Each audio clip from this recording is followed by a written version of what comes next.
strength to carry on.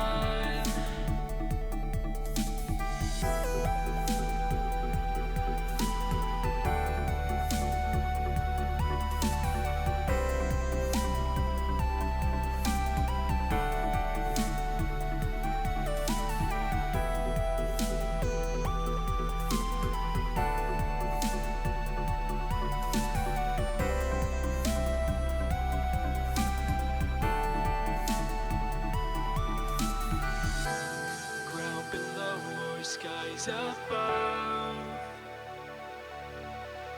I still don't know if I am right, but I know that for your love I'll go to world's end tonight.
And I can't slow down, no.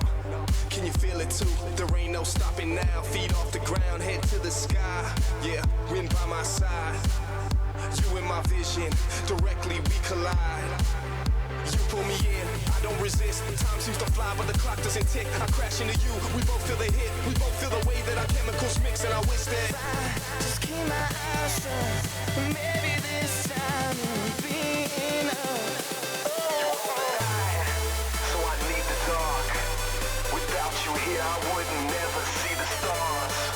I'm headed for ya. Put on the gas. I'm coming straight at you, no looking back.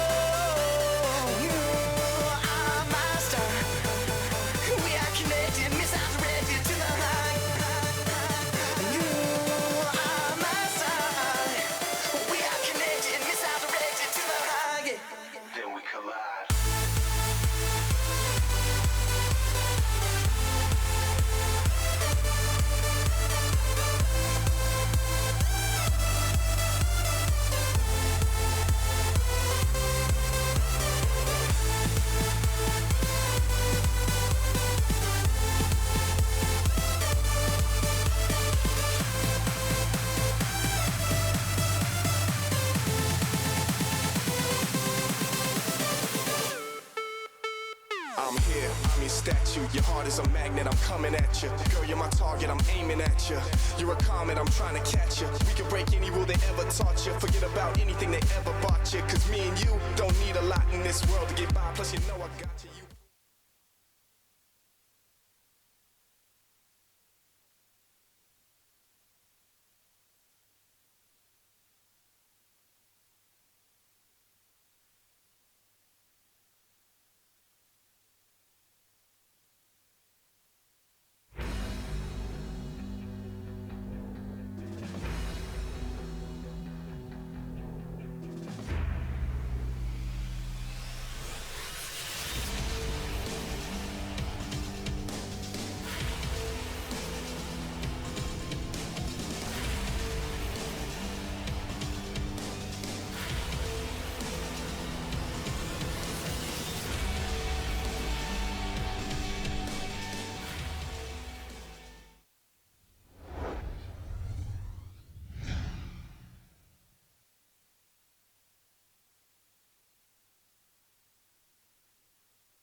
E-Gaming Bets. We accept bets on computer games online since 2011.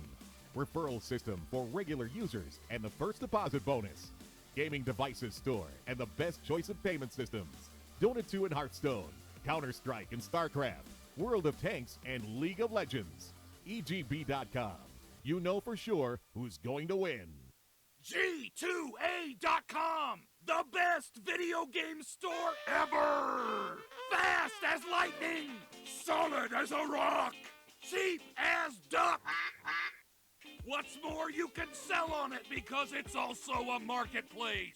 Remember G2A.com, the best video game store ever!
Hi everybody, and welcome to DOTA Pit, Season 4. 5? 4. 4. We're not at 5 yet. Hopefully there's a 5. There will be. There will be. DOTA Pit seems to be very successful, so it's something that will most definitely come back again. We're here for a game. Stark GG going up against Tornado Rocks, just to show what this game means, because sometimes you can lose track of that when you have a huge-ass group stage. Stark are out, to put it very simply. This is their last game of the tournament. They've only got 4 points. They can score a maximum of 3 points in this, which will push them to 7 points, but that's still 2 points behind Team Empire, and only the number 1 position will advance their way through. Tornado Rocks, however, they've kind of had the extreme end of both poles. It's like they've had a 3-point win and a 0-point loss. They still have the potential to catch up to Team Empire, but they have to basically get a 2-0 in every single one of their games. Okay. I mean, that's a lot more doable than you can't advance. Yes. Yes. I really appreciate Stark playing this out. I think that a lot of teams could just take the easy way out and simply say, we're just going to forfeit. Yeah. But using this as practice, for me anyways, it shows a lot of dedication. I was thinking about it the other day when I was talking to, I can't remember who I was talking to, but I said, if you're not going to put it into practice, what's the point of, if you're not going to use it in practice, like, you're not going to use it in a real game, right? Yeah. So it's like, this is your best opportunity for real practice, is you give it your all. Another team has clearly got something on the line, so they're going to give it their all. So if you walk away with a win here, it's pretty cool. I'd actually be more concerned if I was Tornado Rocks, knowing that Stark GG could be pulling something a little bit more unique out that you're not going to be ready for. That one hero that just becomes completely unkillable that you, like, I'm not going to say it's going to be like the Huskar, but I can't remember what series it was. I think it was in the qualifiers when a team ran Alchemist. yes, that was, and they completely, Yeah, they knocked somebody out as a result. Oh, who was that? Actually, I think that was up against Stark. Yeah? That was against Stark. It's completely, that wasn't in our 4ASC. That was way long ago, though. Yeah, but who the hell was that? It was, I know it was some Russian team that ran it. it would have to be like God Black's team or something. Yeah. I just think that, like, in sports or whatever, when a team that's 1 in 15 or something, they're just like, I watch all those videos because I'm a sports fiend, and they're just like, let's screw over the number 1 team, They don't care about anything else. They just want to ruin somebody else's life with them. You battle for that day pride. Yeah, exactly. So I would really like to see Stark just give it their all, go ham, take down a team with them. We're really promoting the wrong type of sportsmanship. I don't think so, though. It's like, Stark doesn't owe these guys anything, It's true. They definitely do not. Yeah. And they actually owe it to the rest of the teams in the competition, like teams like Team Empire. Yeah, exactly. To fight like they would normally fight or to the best of their ability. Yeah. Because if you just let them go 2-0, it's like you're just helping another team get closer. So exactly. I actually, that's how I think about it. Is a lot of fans, I think, might think of it as, oh, Stark is being try-hard. They should try to let Tornado Rocks try to qualify still, but I think it's the opposite. I think that you give it your all regardless, just as a sportsman. So first pick by Stark, no surprise at all, even with the nerfs. Invoker is still a pretty top-tier hero. Mm-hmm. The problem with this hero is that it does it all for you. There was a meta where, I hate to admit it, but Storm was broken. But I was thinking to myself, the only thing that would have made Storm even more broken is if they gave him the ability to Roshan. And that's the one thing, is that a lot of mid-heroes can't Roshan. Uh-huh. This hero can. Yeah, he can actually solo Roshan. Yes, he can solo Roshan with Forward Spirits. You have pick-off potential, push potential. Everything about this hero, I feel like, is above average.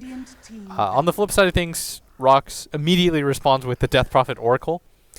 These two heroes synergize quite well together. The Death Prophet is a hero that, at first glance, looks tanky, but isn't quite. Oracle kind of pushes her over the edge in this regard. Mm-hmm.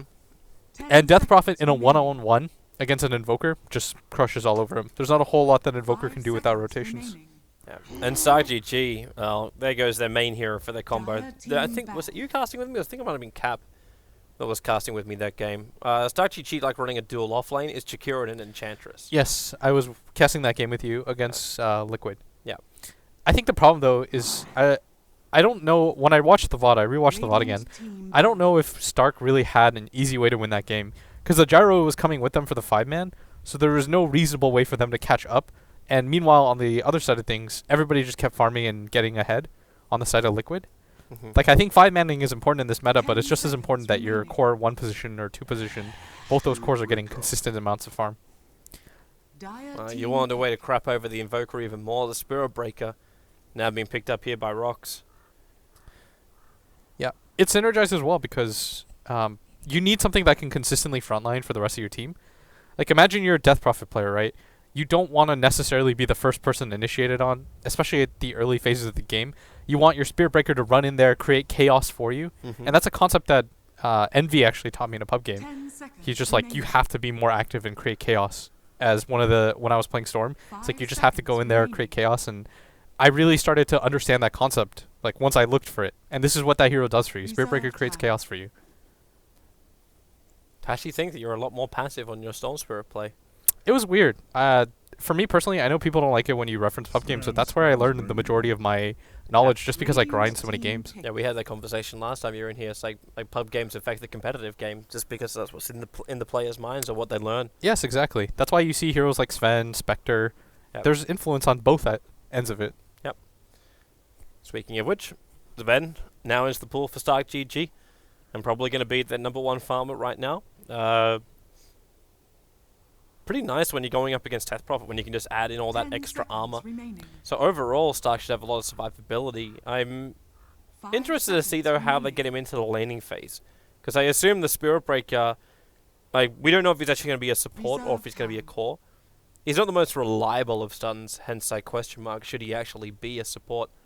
It's more just the fact that he soaks up a lot, right? It's you see a bull running at you, you're just like, okay, I have to stun this, and that's a stun that could have potentially gone on a different hero. Yeah. So it almost works in both ways. But I completely agree with your assessment of Sven. I was actually just about to say that. I was like, Sven's good against DP just because of the armor works really well against the ghosts. You stole it from me. I'm sorry. Yeah. I'm sorry. I'm not allowed to analyze. Phantom This is most assassin. people's counters though, as a physical one Dire position. team pick. Is the Sven against the DP works really well. God, the Undying. So this was the Stark dual lane before as well. This is their replacement when the Enchantress got removed. They actually tried it with the VS at one point, both of which Rox banned out, so it's good to see that Rox did their homework here. And they actually take out the Shaman, understanding this is a Trixie Jakiro core. Just trying to remove that element of push, because right now it seems like Rox have, like, the only D push they've got is the Death Prophet. Like, if Stark wanted to force the issue into a tower, they 10 could seconds potentially do so. remaining. That PA Oracle combo though is not to be underestimated. I think that 5 seconds it's one of the remaining. strongest, just because PA, her biggest issue is that you go in, you get disabled, then you get blown up, but Oracle prevents Reserve almost time. all of that. And if you look at Stark's lineup, they don't have a ton of disable to work with anyways. They've still got one support hero, though, so what's the best support hero up against a Phantom Assassin? I'm trying to think right now. Definitely not Jakiro or Undying. The one thing that I think Stark lacks is, I don't know if they have the most disable. A lot of this comp is kind of meant to go well in the laning phase, and then you snowball into it. Mm-hmm. It's sort of OG-esque in this regard. Remember, that's how OG used to play, is you win your lanes, then you create tempo, and then you establish a really strong mid game. Yep. I feel like that's how Stark wants to play, with different heroes, of course. Like, they heavily prioritize the Jakiro. So I think that 10 seconds for remaining. Stark, I think you might just double down here and go for the continued 5 5-man teamfight seconds potential. remaining. I feel like that's just how they like to play anyways. But you still need something Reserve which time. can control the Spirit Breaker when he charges in to stop that chaos, or you create more chaos of your own. Like, the first thing that's coming to my mind is something like a Disruptor or a Rubik. But I haven't seen a Rubik being played in a very long time. I think if Rubik is here, you just get 10 blown up as a seconds support. remaining. Yeah, PA would just yeah. kill him. But it's the same thing for the Disruptor. Like, most of your high control heroes could just Dire get, like team pick. critted down by the PA. Yeah. This was the hero that I was actually going to suggest for Stark. It works well. I think we were talking to Fog last night when we were watching the MDL games. Yep. He was the one that pointed it out, actually. The Sven and Witch Doctor being really strong against the DP. Yeah, you were in there. We were Yeah, I all watching was. We were Yeah, I watching was. the games together. Until Fog passed out. Yeah. Still, he had good insight. It was helpful. It was. It was. 10 seconds remaining. Alright, so with the Witch Doctor in the field, 5 seconds. there's no remaining. easy disable to kill him off. Like, and I'm not going to count Ice Path or Stormbolt as an easy disable against the Witch Reserve Doctor. time. Yeah. Probably the only thing I'd look for is the Invoker with a long-range tornado. Could be catching out the Witch Doctor, but normally that's like used for initiation, right? Yes. Like, that's your first catch out. You're not going to wait until Witch Doctor throws down the Death Ward and then finds him. I'm trying to think right now what I would pick if I was in Stark's situation. if you're gonna go run the dual lane Jakiro Undying, which is what we kind of accept, right? And Tornado Rocks is kind of banning around that. Then I would say that you need a strong laner in conjunction with the Sven, so that you could actually zone out the Spirit Breaker. Silencer. And I guess it's the Silencer. It's a strong laner, but there's... Well, I suppose it's a guaranteed way to stop that Death Ward if it comes out. You can stop Oracle's interference in your killing. Yes, that is exactly what you're going to need it for. Just because Oracle's never going to get a BKB, it's going to be so difficult for those Oracle or Witch Doctor. Because the build-up for the heroes, you don't want to prioritize a BKB in the first place. Like, you want to get Aether Lens, Ags, items like that for Oracle and Witch Doctor. Yep. Alright, so... I really want to see how this laning phase is going to end out. Because how much farm is PA going to get? I always get a little concerned. Like, I know PA can sit back with Stifling Dagger and farm with that. But Jakiro, normally Trixie, he goes, and he did this in our game, I think. He went for a 2-0-2 build and then the 1 point up in Ice Path before he got Macropire. Yeah. That's sorry, no, it wasn't before he got Macropire because he still went up for the level in Liquid. But it was basically just a complete lane harassment build. You make sure that PA, if she does bring any consumables, she's going to have to burn through them very, very early on. And the Undying helps with that tremendously as well. They did a really good job of that game. And They for did. people that don't realize, go check out the game. It was Liquid versus Stark. In the beginning of the game, I don't actually know if the VOD saved because we had issues technically on Twitch's end. But I think that VOD was saved. okay, so they put a lot of pressure just so that people know what we're referencing. And they took all the towers at like the 14, 15 minute mark. But the problem was they just weren't able to ever end the game. Like Yeah. they had to continuously respond to what Liquid were doing. Liquid eventually got Radiance on their Lone Druid, and then the game became near impossible for... But that's Stark. that's one of the problems. Well, actually, it's two problems which instantly pop up. One, Lone Druid.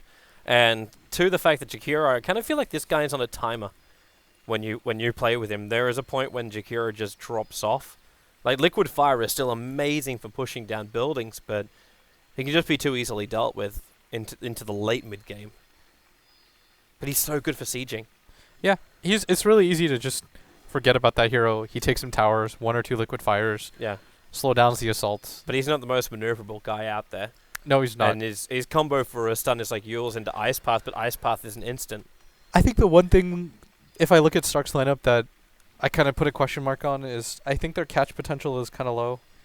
But then again, you have Invoker, and he's got Yule Scepter, and his catch potential is amazingly high. And if you do get that farmed up Sven into a Blink Dagger, then you've also got initiation in the front of Stark. Yeah, I think that's the only question. I guess I have a few question marks for Stark. It's when you start the fight, how does it look? Because oftentimes, for example, let's say they had a Bat Rider instead of an Invoker, then the Bat could just jump in, then you pop the Global Silence, and then you fight around that fact. But in this regard, I think what ends up happening is the Invoker opens up with a Yules or a Tornado, then you Global Silence, and then your Sun goes in. And then I think if you're Rocks, to counter that, you just need to send your Spirit Breaker in first, and they've got heroes that can disengage quite quickly.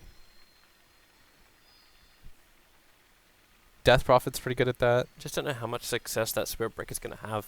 Because even if you get something like an early Yule Scepter build over on the Invoker, he's got multiple ways that he can stop the Spirit Breaker. And the Ice Path is actually really quite good. It's probably the one point where Ice Path is better than a Fissure, just because you have that consistent stun. Like, it just sits there, and when you run into it, then you get stunned up. So the Spirit Breaker getting in every single time is going to be difficult.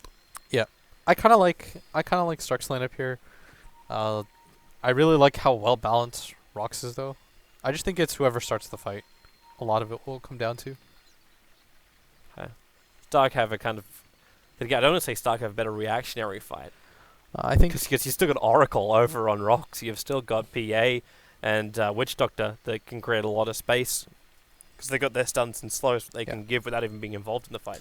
Rox just needs to build really mobility heavy, I think, and try to disengage whenever Tombstone plus Global Silence is used. But are you talking like movement speed items for Death Prophet? I mean, Death Prophet is going to do that anyways, so it kind of just naturally gears up pretty well. I think a lot of this game, the DPS do quite well too, in lane. If you're Rox, I think you try to slow her down if you can.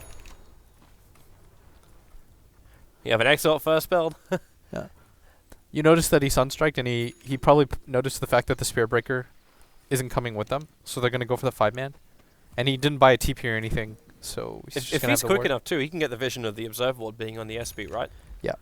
That's what you try to go see if the SB has a TP or anything like that, so that you kind of have an idea that he's warding there. The Sunstrike, I was talking to Slicks about it, and he's kind of my resident go-to, and he says it does matter a lot. It helps for the minor knowledge. Like it helped gonna him run to in get here. the kill on Seedoy. Seedoy, the downside about his blink is he can't just blink himself away. That's why BZZ's holding back just a little bit further. But, okay. Oh, that was a really nice purge. They just free the PA from the attack. I'm trying to think right now if there's any way for them to get that kill, and I don't think there was. If BZZ wasn't there, if any of the other heroes weren't there for PA to blink to, then yes. But Rox will always have support. The PA knows though that it's the best for her to get caught right there, because she realizes that there's almost zero chance that they're going to be able to kill the PA if she plays it right. They only had one factor of control, and that was the Svensson. Once that goes off, The battle begins. as long as you don't panic and do something really silly like, oh god, I should level Blur now or something like that.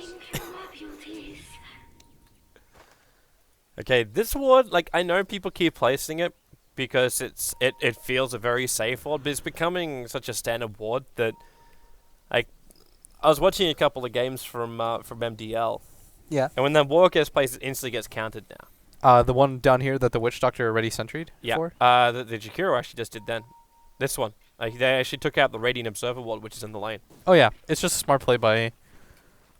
It's just smart play by Stark. Yeah. I was thinking about that a lot on the way here and yesterday, just how all the crazy ward spots are now just being... Everybody knows about them. Yeah. You can't get spotted anymore. Actually going to have a crack at Valix. And it's going to be thrown up. Valix dropping pretty damn low with a dual breath. It's going to hit very hard into Yol, slowing everyone down. boy. In fact, Yol is just so damn low. He's lucky that Trixie doesn't have his level 2. Got a little bit dicey there. Undying is not the target that you want to go on. He has Fair Fire too. You've got a melee hero and then one support. It's really easy for him to just always get the dual decay off. And if you look at his hero and the average HP pool, you might just think, okay, the Undying has 200 HP, but in fact he's got 586. I love this first item as well over on Trixie. Like, I'm assuming this gets turned into Arcane Boots and eventually, like, he'll pick up the mech. You don't think boost and everything Trinkles? else. I think he goes Trinkles. I was wondering if you want to go Arcanes to help the Undying just to spam more in the lane, but the it Undying, looks like it's Trinkles. The Undying can just go for the whatchamacallit, Arcanes? yeah. I think Trinkles really helps on a hero like Jakiro. High armor too. I'm wondering if that means that he goes in for his other style build, because he, like, when he went for the Tranquils in that game, he followed up with Veil of Discord. Yeah, Veil's Damn, incredibly strong right now. But it means that he's not the mech builder. That's fine though. It's not 100% necessary for them to really grab one. The Undying can do all these things too. I think it's more important for them to just have another damage dealing source. Maybe even Yule's is pretty good for him here. But I think right now Veil is a super underrated item. The way they played it previously was Trixie was just there at the back lines to, oh my, Trixie saw him to keep him alive, not fast enough. First victim. That was quick and deadly. Looks like top lane's going to be a trade-off, however. Boogie's right behind Ghostic, and Ghostic will go down. That is more of a surprising kill for me. That Ghostic died there. I can anticipate somebody from Stark dying, but I think the Spirit Breaker should maybe be in a bit better of a position, because he was contesting hits against a Silencer. And it's easy to get into that rhythm as an offlaner.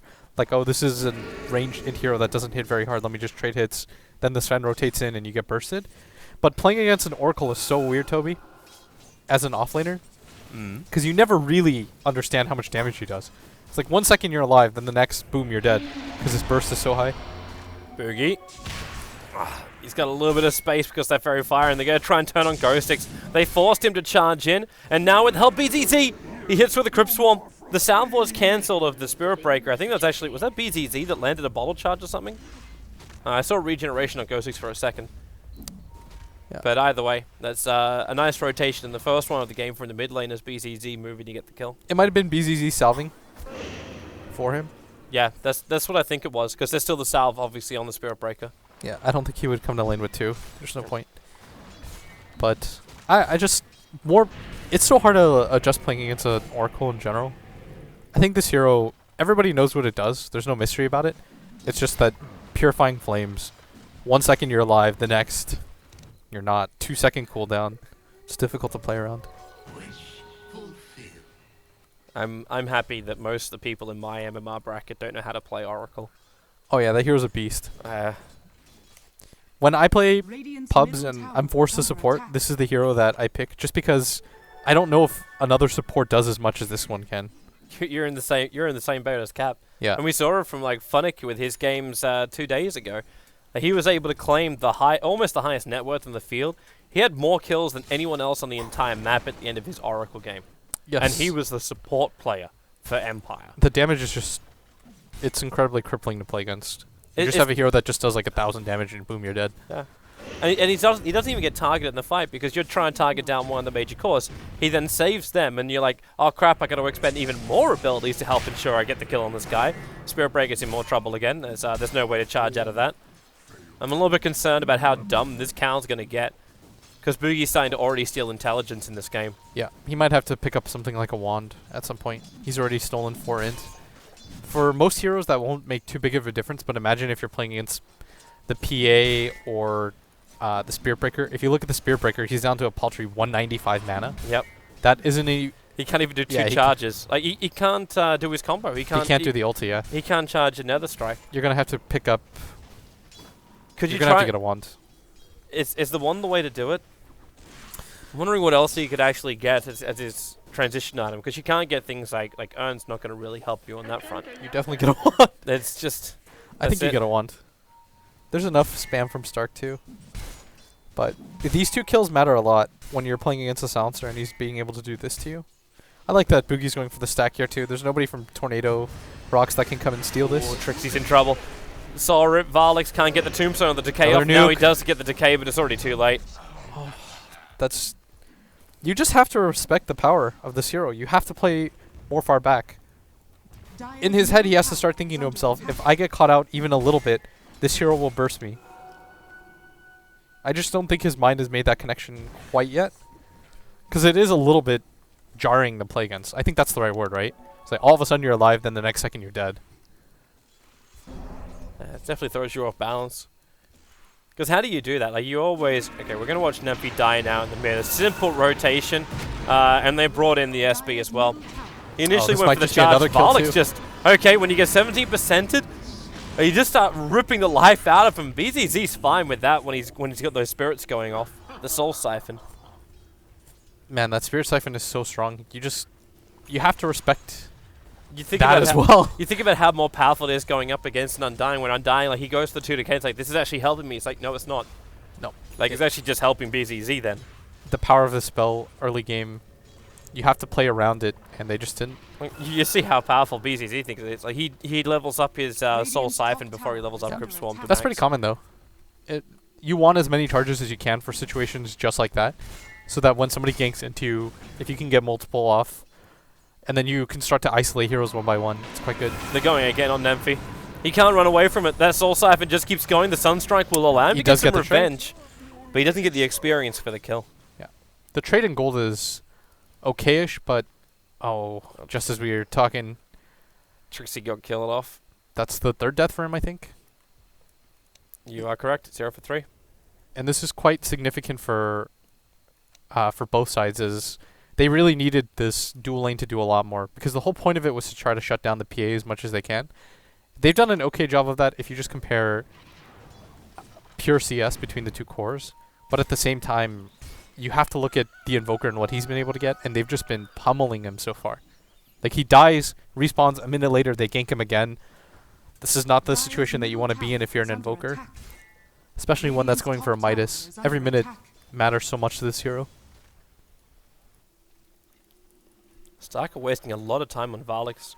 He just spent the last 30 seconds waiting next to the Radiant Secret Shop to initiate on Ghostix, and Ghostix didn't give him an opportunity. Like, he sat behind that Tier 1 tower that's perfectly visible to the dire observe ward that's planted up there, but he just didn't come close enough. And at the end of the day, you think about this lane, like, unless Boogie can get that silence off, I suppose he does have Global now, so he could stop the run away from the silencer, but they kind of rely on Stormbolt and that's all to cancel the charge. Yeah. Coming back to that problem you said during the drafting phase, Stark don't have a lot of reliable stuns. Okay, so he does pick up the wand because he realizes he needs it. At least now he could do his combo. Unless he loses more intelligence, he can do his... Yeah, another death would be pretty costly for him at this point.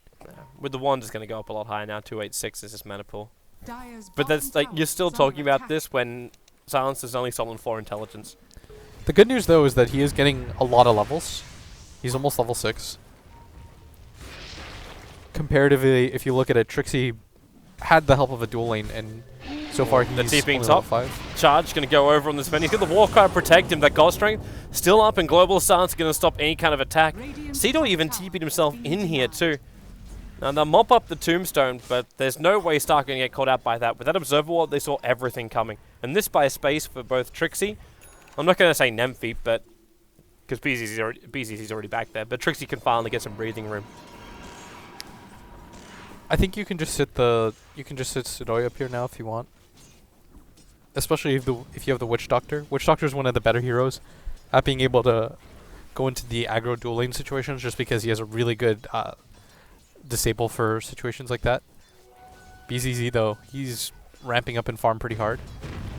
And it looks like they do want to go on this top tower. And you kind of have to. You rotated 4 heroes for this. You might as well. Well then again, they're down to bottom. They TP'd in the Oracle as well, so Trixie's about to get a lot more Trixie's nuke just power gonna get coming at blown him. up. The Ice Path and the Dual Breath. He's going to try and throw down the Macropyre as well, hoping to kill off the Oracle. The Sunstrike is going to be off target, but more support is rotated in. He walks back through the Macropyre. That allows Nemphy to get a kill, much needed, because that's going to give him his hand of Midas money now. So Trixie, well, he doesn't die in vain. I think Rock should... they're not really set up for this, but they know that Global's down, right? Yes. I almost think that they should defend this bottom tower. I don't think there's any reason to give it up. They can use the ghosts, and trading 1 for 1 in a situation where you use your DPL and you're ahead, I don't think that you just go for the straight up trade or anything like that. I think you defend all your towers. Especially if you know that Global's down. I'm wondering if Rock's try and contest this Radiant this Dire stack. Like, do they have what it takes to move up there and stop this Fed from just taking it all? I think you do. Their team is really strong right now. Like Oracle is incredibly strong at this. It's just so low. Here comes your charge going on top of the Sven. He doesn't have the Nether Strike available, however. It's still on cooldown for a bit. They're not going to walk up that hill. They don't have the... No, the vision, and they have to go into a Tombstone. Exactly. They're going to wait it out a little bit. They've even run into Trixie here, but I don't think they have a gap closer for this. They're just contesting around the area to make sure that he doesn't get the full Ancient stack. Trixie, no Ice Path. Gonna start off Right, with the here we go. Macropyre right on the cross line, and then global global. silence. It does actually cancel the Death Ward as well. It's only a very short duration. The BZZ doesn't even really care. Like, they kill off Farlex with a PA. Trixie tries to TP out, but they're just siphoning out the souls of Stark. And there was no real retreat. The rest of the stack will be taken. There's a good chance that they end up just going for this mid-tier 1 tower and then go to Roshan. And get a lot of control. Like, take down the tier 1s, go for Roche. It's really strong with PA to be able to do it. And BZZ has demonstrated time and time again that his hero right now is the strongest in the pool. His ulti is about to be up, Global's down. The only thing that kind of worries you is the potential for the high ground Tombstone. But even then, the Undying's only level 5. Your Oracle is so powerful too. He's level 6. He hasn't even had to use False Promise yet. Dire's middle tower is under attack. These engagements are just going to be a little bit too rough for Stark. I think Stark just has to give up a lot of these towers, prepare for the tier 2 pushes. Rocks might decide to go for this. Yeah, they've got their ulti. Well, they see Trixie. He's waiting for the Phantom Strike in. The Soul is just doing Trixie's most of so the work, dead. and now the Ice Path's already been used. Oracle Nuke will help kill secure. Oh, this is Charged so bad. with 4 from Ghostix, but Stark already back out. They're looking for another one, but Whisper, okay, yeah, he's not in any kind of peril. They lost their Tombstone though. There's the chances of defending this are 0 now. And Rocks are going to know this and take advantage of it, so it's time for Stark to just split up on the map and farm out everything they can. This is guaranteed space for them is the good news, is that Rocks is showing all 5 heroes. So you're noticing that Ghostic is already going to rotate out of this because he knows that even if his team gets into a 4v5 situation, they're strong enough to take that fight. For Rox, I think you push out the lanes, take down the tier 1 tower at bottom. When your ghosts are back up, you can take the fight, go for the Roshan, then apply all the pressure in the world.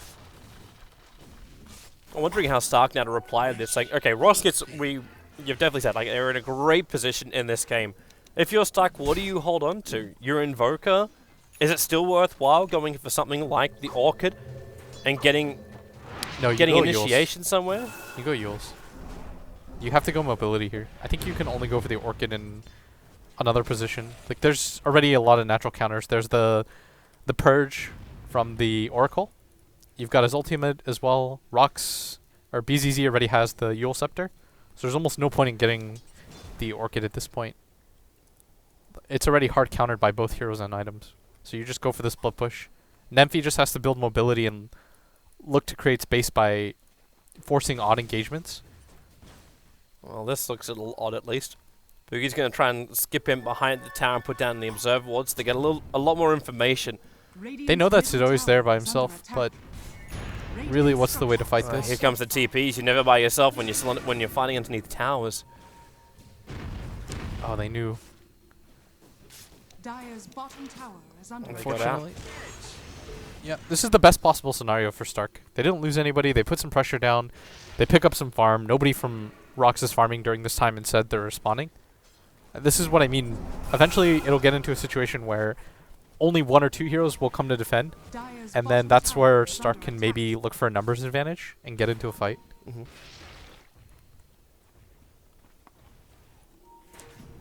Roxcast don't want to wait for any kind of like movement of Stark. They want to be the ones dictating the course of this game at the moment. It's kind of funny though with their warding positions. Like, I would have actually thought it'd be a little bit more aggressive with their warding, because this is a fresh ward, yet they still place it up near that connector inside the Dire jungle. I think it gets a lot of the control of the jungle, and they haven't been playing for the top area. They've been playing mid/bottom. So it's good to see if the Sven or the Invoker are defensively farming, because then you can just play by process of elimination. And they've got a pretty aggressive mid ward. The Roshan area is relatively going to be uncontested, because I don't think Stark can fight against that.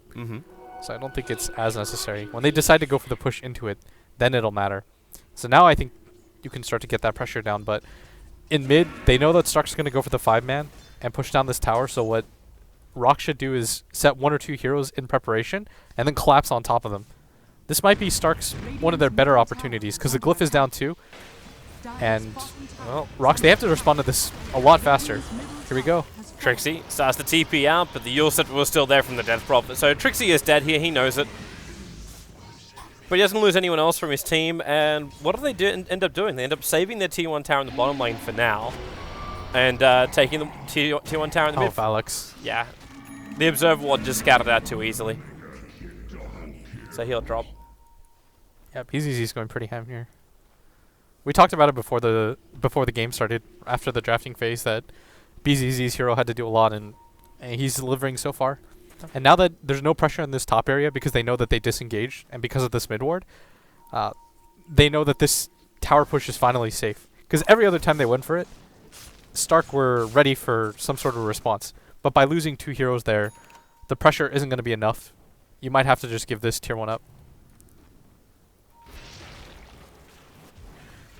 And Ghosts are up. We've got a ton of items on the side. You just have to give this tower. Maybe the tier 2 is something that you think about defending, but your Undying hasn't gone to level in quite some time. Like, you need probably minimum of level 4 Tombstone to really engage this. I don't even think Rocks have to pop the DP Ghosts. I think you can save that for the Roshan fight. Wondering if they even need to do it for Roshan with Vlad. Well, actually, sorry, with the helm of the Dom over on the PA. She can tank up everything. Not to mention Yol as well as the Oracle sitting behind him. Oh, she's got a BKB already too. Dire's bottom tower is under attack. I like that she went for the BKB, because the Global Silence, False Promise, is not 100%. Okay, so after you take Aegis the Immortal, like, are they actually gonna? Are they going? They're going they're further. gonna keep going for it. They don't want to give Stark any more space. I don't think you do this. Just go for the Roshan. Well, there is no glyph up, so at least you'd have like a full duration of that. But already, okay, Stark, they're rotating themselves over. The charge comes out from Ghost. It actually breaks the smoke on Nemphy. Now, the Radiant side didn't see that, however, but they definitely understand that something is wrong. As long as Sidoi gets out of here, you're okay. Everyone's And out. he is gone, yep. They'll know about the smoke now, too. And this is what I mean. It's just a little bit too dangerous for them to go for the high ground. Imagine if they get collapsed in the back, and the same time the global drops. Then you give Stark some way back into the game.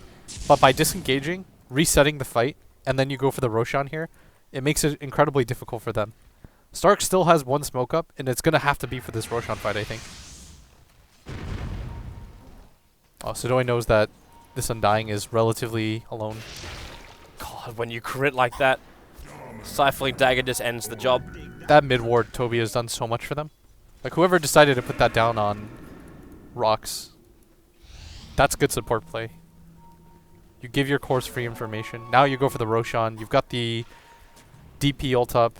Even if they know that you're doing it, it doesn't quite matter. Because he can just use himself, pop his ulti. And Ross want to get even more lucky. Yeah, that observer ward they just planted down is also out of range of the sentry ward that was placed by Stark. So Roxy all the way Smoke and around fight? the pit. Well, you have to. They can try, but the problem is, like, you have to though. If you don't take this fight right now, it was visible. It was visible. But They it saw does. Yeah. Oh god, the warding vision right now for Rox is actually sick. Yeah.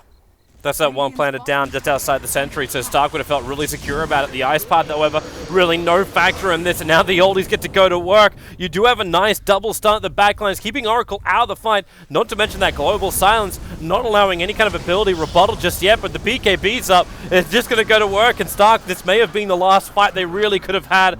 In fact, I don't know if they really had it anyway. It's a complete team wipe. Roshan's still up, but he won't be for much longer. Yeah, they're just going to call and it. And GG. Rightly so. Rocks, they had this game completely by the neck. Another big reason why they give up there is they used everything. They had the angle. They had the high ground advantage. They still weren't able to take that fight.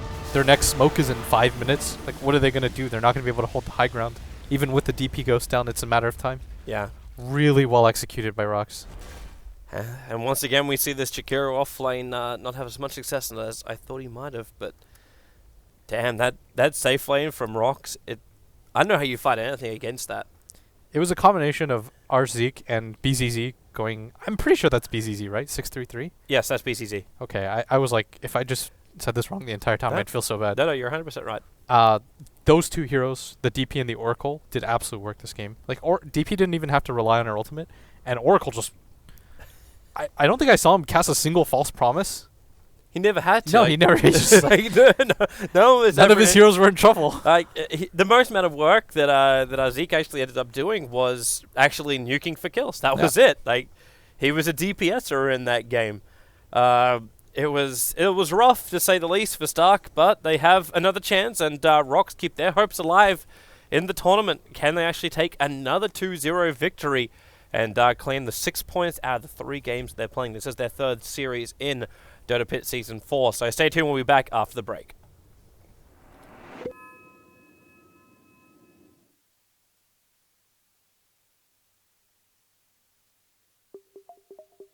It must be